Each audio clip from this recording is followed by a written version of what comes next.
biblical tales. God floods the earth, sparing Noah, his family, and 2 of every animal on board his ark. Now, an international team of researchers have found new evidence that a famous formation in Turkey could be the site of the ancient vessel. For more, we are joined by researcher William Crabtree from Adelaide. William, good morning to you. Thanks for joining us. Good morning. Pleasure to be here. You've seen it for yourself, I understand. Tell us about it. Could it be true? Yeah, well, I went there to have a look because I'd seen a fair bit about it. And as a scientist, I enjoy looking at evidence. And you can see there on your screen, that's what it looks like now. But if you look at it in 1959, when they first took a photo of it, it's very flat. But now it's popped up. And that popping up, it came up as a whole structure. And that says something. There's been scans done of it, and that says something. But you fire away with the next one. Well, what is the new discovery that really supports this theory? Where's the evidence? Well, the scans. There's been 4 scans done, and those scans are very compelling. There are rectangle shapes inside the boat. It's 3 metres at 7 metres depth.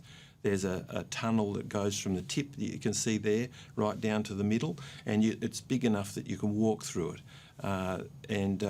It's just an incredible shape. Some people think, oh, you see it's pointy at one end and not at the other.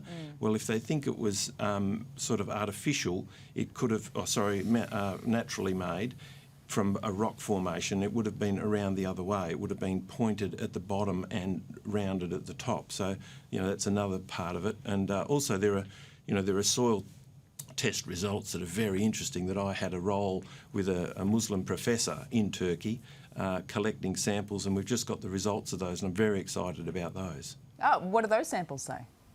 They say that the organic matter inside that shape is 2.5 times outside of the shape.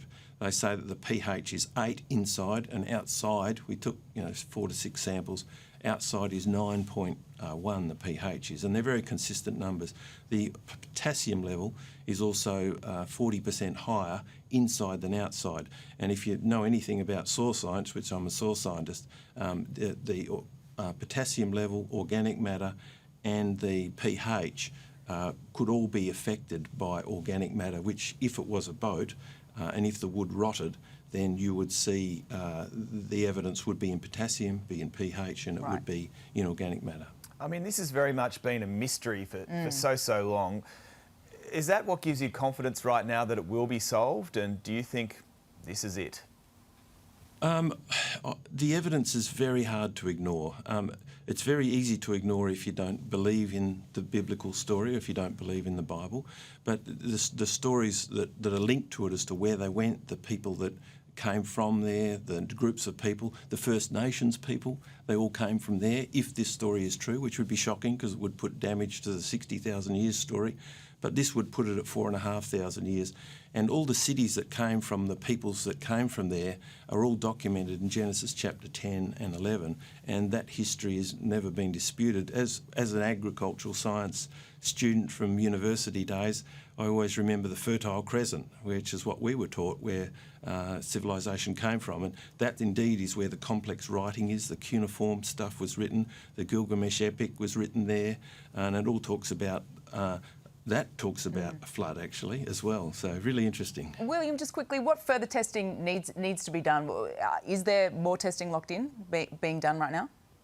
Yeah, Andrew, the guy that I spent time with my wife, he's hoping to do core drilling, proper core drilling. There was a bit of core drilling done that was very artificial, and it was dry drilling. It needs to be done differently, and you could drill into the cavities if they're there, which the scans show they are, and then you could look around with a camera, and that'd be really interesting. That'd blow things away. It would mess up, our knowledge of geology, really. It's very disruptive, and everywhere I look now I see stones, and I see layers, and I see limestone, and I see stuff pushed up, and I see rocks bent, layer upon layer upon layer. Each one of those layers is supposedly 1 million years, another 1 million years, another 1 million years. But yet it's not possible if you've got hard rock laying down and then get bent, it'd get broken. So everywhere you look. All good fodder for the sceptics out there, huh? You can see how excited William is as well. Exactly. William, thank you so much for joining us this morning. We really appreciate it. Plenty more still to come right here on Weekend Today, just ahead. Why former police investigators are convinced Ivan Milat killed dozens of additional victims. Also ahead, how I can help AI. I thought how I. You can Whoops. help I mean, if you I can like. help you, but how AI can help you slash your bills and beat the cost of living sting. If you can do that, I'm taking you to the supermarket every time I shop. Plus, we're heading back to Albert Park as excitement builds for today's big race. It's all about Oscar Piastri, and as you can see from that live shot, gates have just opened. Oh, we love a Melbourne crowd. And drive away with a brand new car. How you can win a Cherry Tiggo 4 Pro. You're waking up with Weekend Today on 9 and 9 Now. We are back after this.